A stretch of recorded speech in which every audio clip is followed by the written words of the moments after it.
So wrestling was probably the biggest factor in what we were covering that made me think it needs its own space.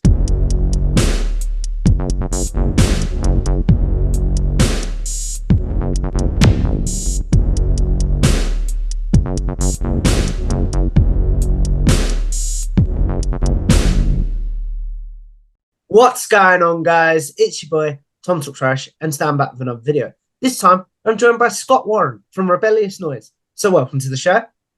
Hey, Tom. Glad to be here. Very excited. I'm excited to chat with you too, my friend. So if we take this back to the beginning, where do you discover wrestling, but as a fan? So as a fan, growing up, there was a lot of kind of background awareness for wrestling. I remember going to a birthday party when I was really young that was WWF themed. It was all the bright colors of Hulk Hogan on the cake and stuff like that. And I wasn't quite into it then. I was a bit too young to fully understand. And a few years later, I remember seeing on the TV again a background watch of, I think it's Mankind and Triple H in the blue cage. And then by the time I got a little bit older to really understand what was going on, I really got into it during the Attitude Era. So I specifically remember kids in school talking about it quite a lot. And by the time we got to late 99, I was fully involved. You talked about their two eras, like the Hulkamania era and the New Generation era, sort of being your background viewing, if you know what I mean. So if you discovered wrestling during those two eras, do you think you'd be into it as much? Say like you was fully able to understand it? Yeah, like I say, it was a bit of a background watch, so it didn't quite hook me, clearly. But by the time we get to the Attitude Era, there was something about it that, I'm sure a lot of people kind of agree with. But yeah, looking back at those eras, the New Generation and that kind of golden era, I do enjoy things about them, but it's not what I see as pro wrestling, you know what I mean? I know there are some people that are going to find that as sacrilege, especially those that grew up in the golden era. I really enjoy it, don't get me wrong, it's got its place and stuff like that, but I don't think it would have hooked me in the same way that the Attitude Era did. Fair enough. So as we move on in your fandom, sort of through the Attitude Era, what's your consumption? Because obviously this is during the Monday Night Wars period, but even though you said 99, yeah. So I was mainly WWF kid. WCW just felt like the kind of knockoff to us in the playground, I think, at the time. So like you'd see it in the magazines and stuff like that. Over here in the UK, it was on Channel 5 as well. Used to watch worldwide, but it was mainly about waiting for Monday Night Raw. Well, what would have been Friday Night Raw to us in the UK, because we used to get on delay.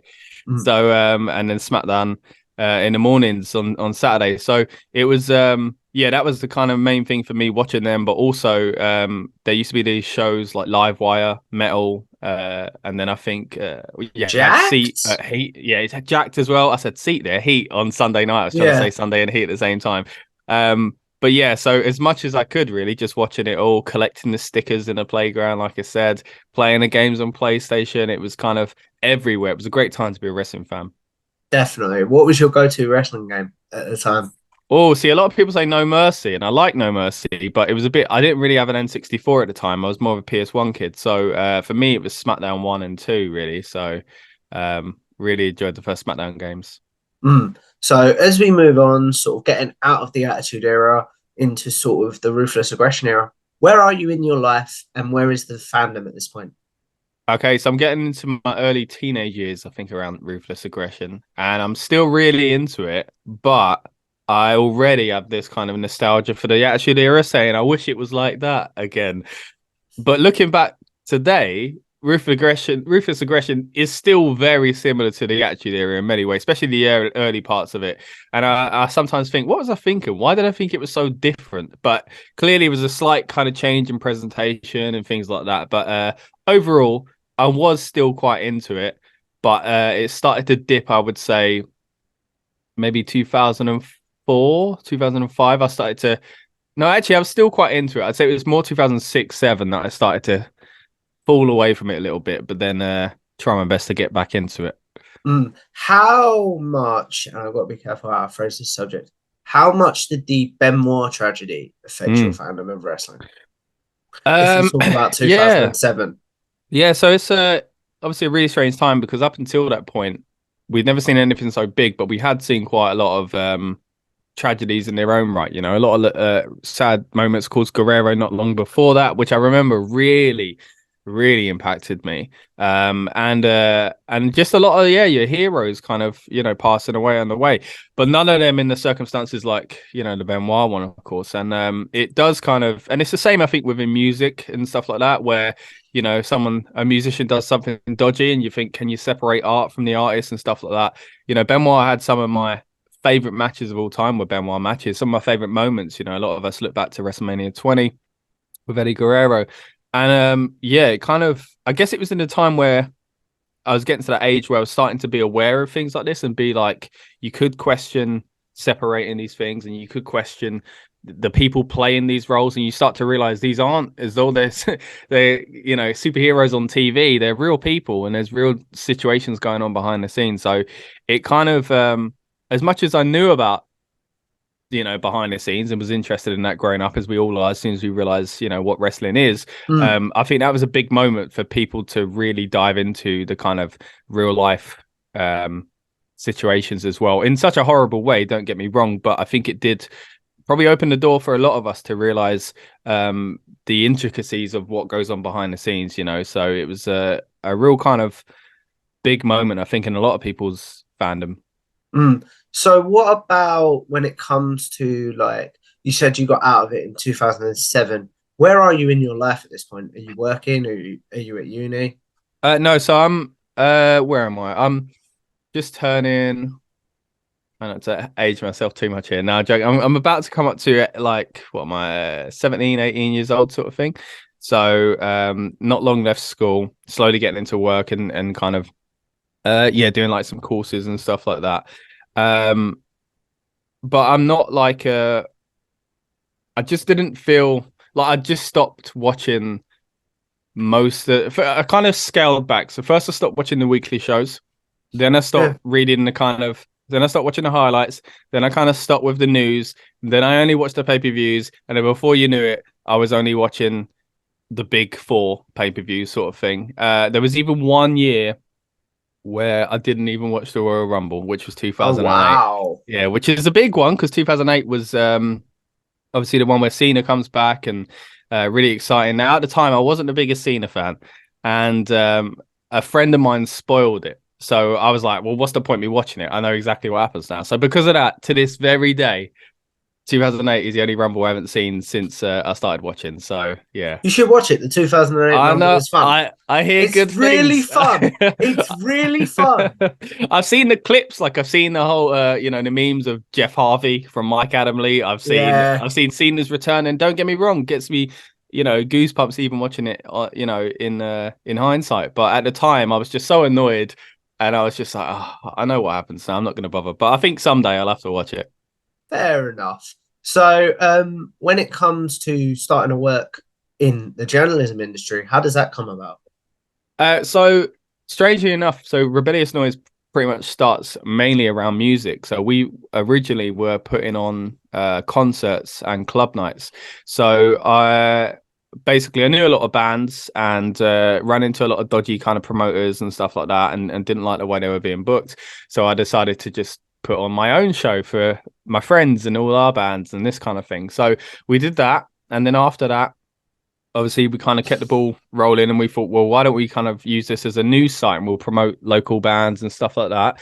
Then we started going into like a wider scale of musicians and kind of bigger artists, and then got interview opportunities with them. But as I'm sure you're aware, Tom, when you're a wrestling fan, it's hard not to talk about wrestling every now and then. 100%. You want to get in there somewhere. So I slowly started sneaking in little articles. So I did like a top 10 WrestleMania live performances from musicians, and then just so I could talk about wrestling. Just because it's So sort of that links the two, I suppose, as yeah, well. exactly. It was around WrestleMania. I thought this is a good excuse to talk about wrestling. I talk about the musicians, and we What did year a was little. this? So this was in, oh, what year would it have been? Must have been around 2014, 2015 or something like that. Okay. Because we were deep in the music stuff then. We were going to festivals, interviewing bands and stuff like that. So I even interviewed POD, and although the guy interviewed from it, Marcus, the guitarist, wasn't in the band when they wrote the song for Booyaka 619. I still had to ask him like, what's the connection with Rey Mysterio in a band? Because I just wanted to talk about wrestling so much, you know. So I was getting back into it for sure, and yeah, I wanted to cover it, and then basically we started getting some opportunities to cover beyond wrestling and stuff like that. Sorry, beyond music, and we did wrestling, and we started covering film and TV on the podcast and stuff like that as well. But then it kind of was a bit of a pain because it was all in the same place. So Yeah. like you might subscribe for music, and then all of a sudden I'm talking about wrestling, and then all of a sudden I start talking about football, and then it's like, oh wait, that's not what I signed up for. So it took me a long time to realize that I needed to separate all these channels, and I should have bit the bullet earlier, basically. Mm. You talked about there knowing you needed to separate the channels. What was the Mm. moment? What was the straw that broke the camel's back, for lack of a better word, where you Well, realized you was yeah, like, oh, okay, we've got to separate all this. yeah. So there was a lot of kind of seeing it slowly grow and then take a step back. Where like I'd always be paranoid of like, well, I can't like we even cover food and drink like and stuff like that. So I'd upload something and then we'd get some subscribers from it, and then I'd upload something completely different with this anxiety of I need to post something to appease these other people that subscribe for other things, and it was just so much of a stress trying to do that. And you know what it's like as a content creator; it doesn't always Mm. come as quickly as you hoped. You know, there are delays in editing and stuff like that, so you kind of start getting on top of yourself. So I felt like I was trying to please too many different people at once on one place. So I think with a lot of creators really and a lot of people in general, lockdown completely changed perspective and a few kind of epiphany moments, you know. So I started to realize, yeah, maybe this all should be separate. Maybe I'll give it a go. And I thought, because what I didn't want to do was start again. You know, you don't want to kind of you built this up, but I was like, well, it's clearly stalling because I'm not separating it. So in the end, we just decided to, well, in lockdown, actually, we covered a lot more wrestling. We started to cover a lot more wrestling. So I thought, well, now the channel is really getting bombarded with just wrestling stuff. And if you've subscribed for our features on music or even food, then this isn't feeling like the place for you, you know? So at the risk of losing subscribers, I was putting up loads of wrestling content. So I thought, you know what, let's just separate. So wrestling was probably the biggest factor in what we were covering that made me think it needs its own space. And Mm. since then, the wrestling one is kind of picked up a lot faster than the others. And again, it's probably because we spend a lot more time on our wrestling content as well. Mm. So, for people that may not know, is it Rebellious Noise Wrestling or what's the name? Yeah, so the main channel Rebellious Noise is kind of still a bit of a cover of all, and our website is the same. And then we've got Rebellious Noise Pro Wrestling. It'll be typed out as RN Pro Wrestling. And then also on top of that, like we've got RN Tastes, which is our food, RN Screen One, which is our film and TV, RN Tunes, which is our music, which we haven't really used to be fair. And then I feel like I'm forgetting another one. Oh, RNFC, as in the Rebellious Noise football channel as well. So Mm. we kind of split them all like that. And again, the wrestling one's got the biggest focus since we did do the split, but I'm glad we've done it. Mm. So, you talked about all the things that you cover, even food and drink there. Mm. How do you make sure that you're still keeping the fandom alive, for lack of a better word, for all of these industries? Oh, it's tough because you know the whole cliche of, you know, if you work doing something you love, you never work a day in your life and all that That stuff. is not true, by the way. Yeah. So sometimes it feels like that when you get to do these Yeah. cool things and you're like, man, I can't believe I'm here. Like, that's cool. But then, like you say, it's not true as well because it is hard work and also it's hard to switch off. So Mm. if I watch any, because I cover so many different things, if I watch, you know, I'm the kind of guy that spends hours on YouTube. If I start watching YouTube, all my suggestions are things that I love, but things that make me go, I know what I should. Preach. I'm exactly the same. So I'm like, so I can't escape it. I'm watching wrestling. I'm like, I should either cover this as news, or I'm like, this is great. It's giving me inspiration. Or I'll go, no, I can't watch that. Let me watch something about pizza in New York. And then I'll start watching that and I'll go, well, Scott, you know, you've got that video based on blah, blah, blah that you need to get up. And I'm like, oh no. And then so it's kind of hard to switch off. So my fandom is kind of kept alive for all these things, ironically, within them, because that's why I'm passionate about in the first place. And that's why I'm doing these projects. But it is tough to kind of separate and just enjoy them for what they are. And and not always think about work. And that's, I don't want to sound like boo hoo, look at him complaining about eating pizza and watching wrestling, but you get what I'm saying, right? Yeah, totally. Totally. So going back to wrestling, where is your current fandom for wrestling then at time of recording? You know what I'd say? It's probably at one of its highest peaks, if I'm honest. Especially in my adult age. Like, I think, I'm always gonna yearn for the days of the Attitude Era and stuff like that. But it's unrealistic, really, and a lot of that is childhood nostalgia. But I got to say, where the product is at the moment with these big, big companies in WWE, AEW, New Japan doing great as well. Impact is slowly kind of picking back up. Ring of Honor's been saved. It's a great time to be a wrestling fan. I know it's kind of all up in the air sometimes with some of these companies and some of the recent stories that have been out about pretty much all of these companies in the past 6 months. But at the same time, it's exciting, and I think it is shining through on the product for the most part. And I think I've never seen this kind of buzz for PLEs, as they call them these days, Yeah. compared to what we were seeing, 4 or 5 years ago. I've still enjoyed wrestling all along. There's been great moments throughout, but I think at the moment we're in like a really good era, and it's really exciting to see. We did this backwards, and I do apologize. It's just the way the conversation's gone. But how did you finally get back into wrestling? Like Oh in yeah. You know what it was? It was a really weird. So it was. I also fell out of love. Not fell out of love with, but I wasn't keeping up with football either, right? And I was a big football fan growing up. And for anyone watching overseas, might be referring to soccer here, but over here we call it football. But yeah. big football fan and big wrestling fan, and I kind of just fell out of love. And I was really focused on music and going out with my friends and whatever else. So when around the same sort of time, I tried two things. I tried number one to watch. So I'm an Arsenal fan. I thought number one, I watch an Arsenal match the whole way through, and I'll just try and get back into it. And I'll try and like, because I wasn't as familiar with the players anymore or anything like that. And then with wrestling, again, I kept up every now and then with at different stages, watching some pay-per-views and kind of reading results and whatever. But with wrestling, I specifically remember watching trying the same thing. I was like, I'm gonna watch one episode of Raw, and if I don't fast forward, if I don't skip, if I don't turn it off, I'll know I'm back. I'm hooked. So I watched an episode where William Regal had just won the King of the Ring, and Ooh. I think he was the GM as well or something like that at the time. Yeah. And he did this weird thing, and it doesn't sound entertaining at all, but basically he was in the ring and he wouldn't speak, and I think he wouldn't let the light go on or something like that. He was sitting in the middle. I think he was on a royal chair, a throne, I should say, a royal chair, and the lights were going out and stuff like that. And he was kind of holding the show hostage. But there was something about it that was gripping me. I always liked Regal. I was glad he was kind of getting a big role like that as well. And yeah, man, I watched the whole Raw, and at the end of it, I was like, you know what? I think I'll watch again next week. And that was it. I was straight back in. Fair enough. So, what is the show currently in April of 2023 what do you have to cover for Rebellious Noise? And then what is the show that you're like, even if this wasn't part of my job, I would be sitting down to watch this?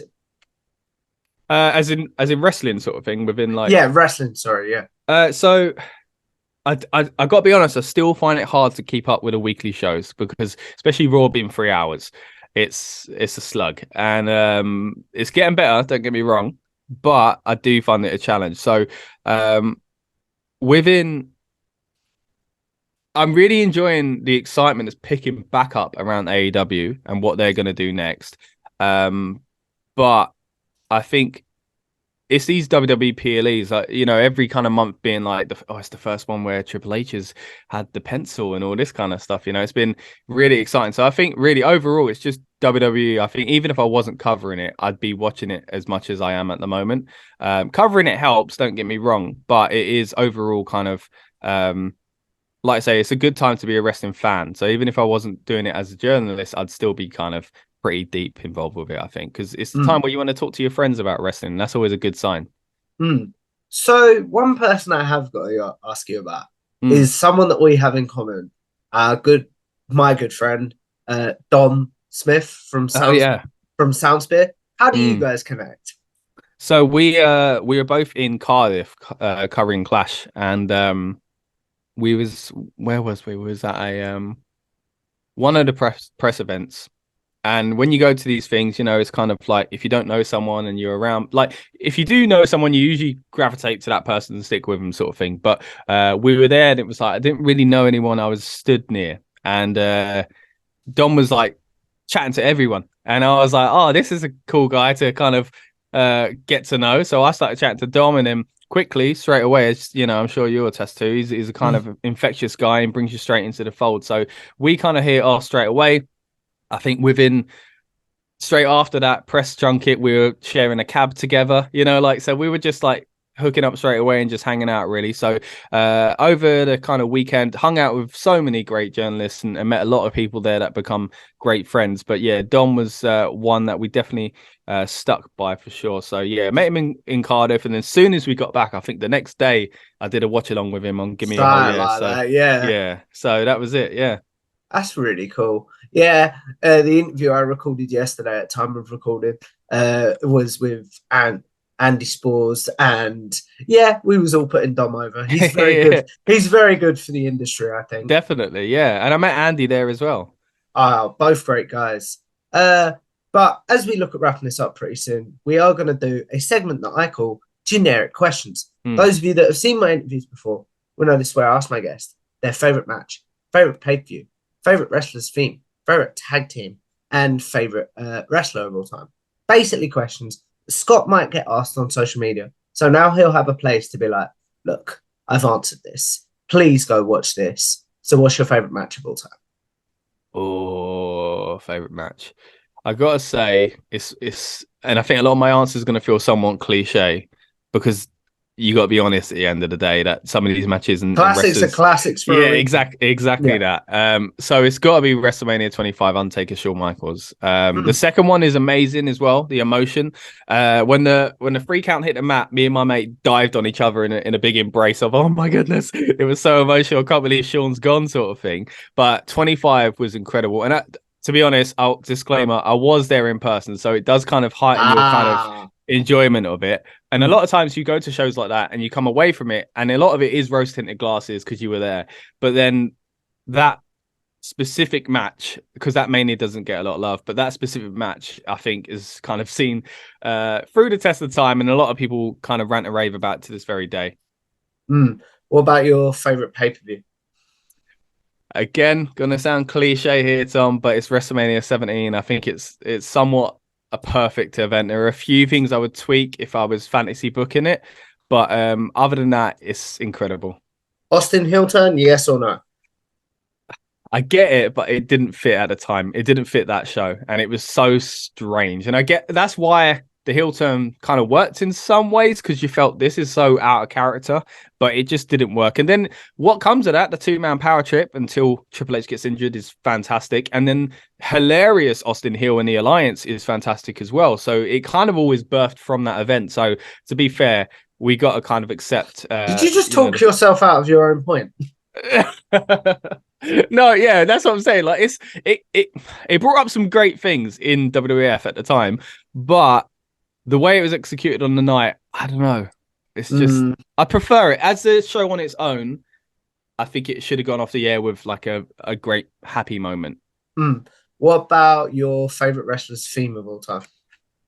All right. As a music guy, I bet this is a hard one. Yeah, it's tough because it changes all the time, and I think it'd be the same when we get to some of the other like the wrestlers and stuff. But I think overall, it's got to be DX. I think the DX theme song is one of the best. The Chris Warren band being their kind of mock Rage Against the Machine type sound. I was very much into that music as well. So it's a fantastic theme song. I think any theme song that makes you get off the train or anything like that, or kind of get ready in the morning, like as if you're that wrestler, is like a good theme song, like pretending to be Steve Austin or whatever else. So there's a lot of greats, obviously. I think the Brood always gets a big shout out. Mark Henry's theme song, I think, is a banger as well. But overall, I think the best one is probably DX's theme.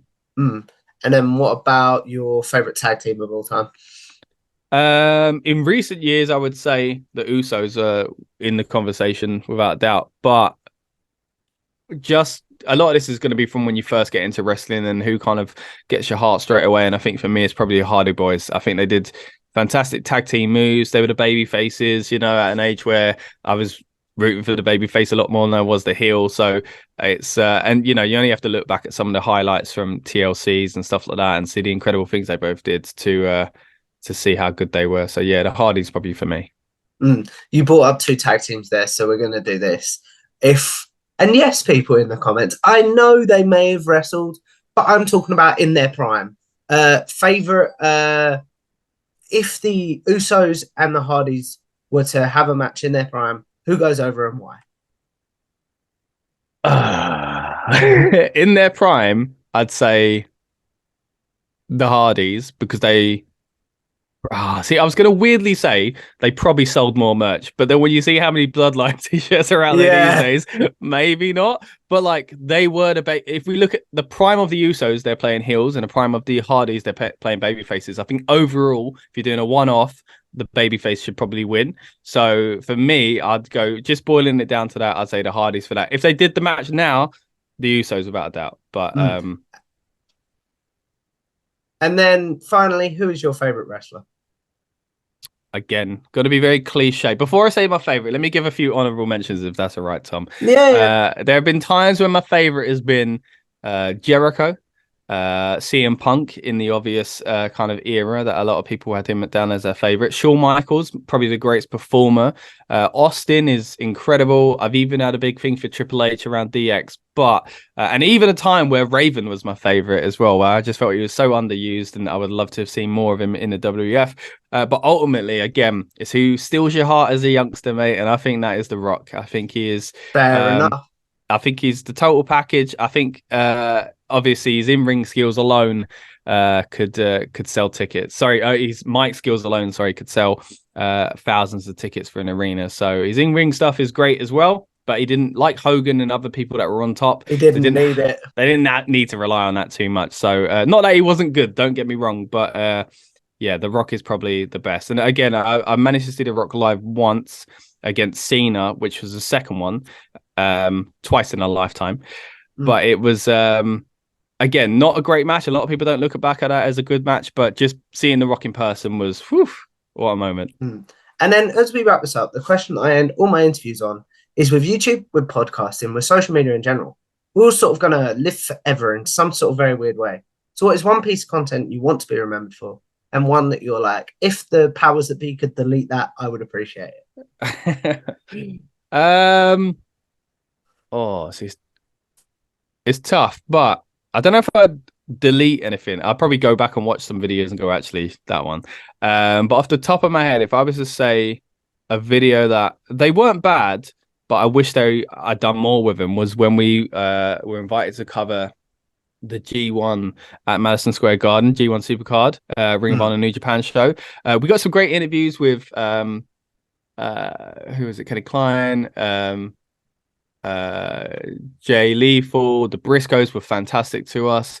And yeah, they were great interviews, but basically a little peek behind the curtain, Tom. I'd only got to New York, I think the day before, or maybe 2 days before, and there were cockroaches in my hotel, and it was a bit of a nightmare trying to sort it out. And we had to find a new hotel, and I hadn't slept much, and it was kind of this exciting holiday had kind of started on a bad note. So I was literally arriving there somewhat homeless in New York, and I had so much going on that I couldn't prepare as much as I wanted to. But again, I think the videos, the interviews themselves come out well. They're on the main Rebellious Noise channel, but before we split off into the RM Pro Wrestling. But so I like them. If people watch them, they might not realize I'm thinking about cockroaches the whole time. But I think just for the fact that I wish we got more out of it and did more content, and I didn't have to run off and find a new hotel, basically, is that one. As far as like something I'd like to point people towards, again, I'll stick with the wrestling stuff. I think our generally speaking is our build-up shows. So we always do build-up shows on the night of a PLE. And the idea is to get ourselves and yourselves excited for the PLE, get people into it, sort of thing. And we go for a few hours before the pay-per-view PLE starts. And they're just really fun, laid-back streams. We get guests coming on, like from the wrestling media, like Dom's been on a few times, Andy's been on a few times as well. And it's just kind of like, it's the one where I most feel like a fan, because you're just excited about the show. You know, you're talking about breaking news and stuff like that. Don't get me wrong, but it reminds me of being a kid trying to watch those Sky box office previews that go down the card and stuff like that. So that's the kind of vibe we're trying to give, and they do pretty well. So I'd say our build-up shows overall are the thing I'm most kind of proud of, because it makes me feel like a fan again. Oh, that's really cool to hear. So as we wrap this up, where can the good people find you and all your content? Obviously, I want to say thank you to Scott for coming on. Thank you, Tom. So glad to be a part of this. You can find me at Scott_Rebnoise. So that's REBNOISE. That's on Twitter and Instagram and those fun places there. Overall, my work that I do is Rebellious Noise. So Reb Noise. So at REBNOISE again. Or if you're specifically looking for the pro wrestling stuff, then it's at RN Pro Wrestling again on Instagram, on Twitter, and of course here on YouTube as well. But yeah, thanks so much, Tom. It's been really fun. It's been a pleasure, my friend. So if you guys like this video, make sure you like, share, and subscribe to Tom Talk Trash. Follow me on Twitter at Tom Talk Trash, and I will see you in the next one. Goodbye now.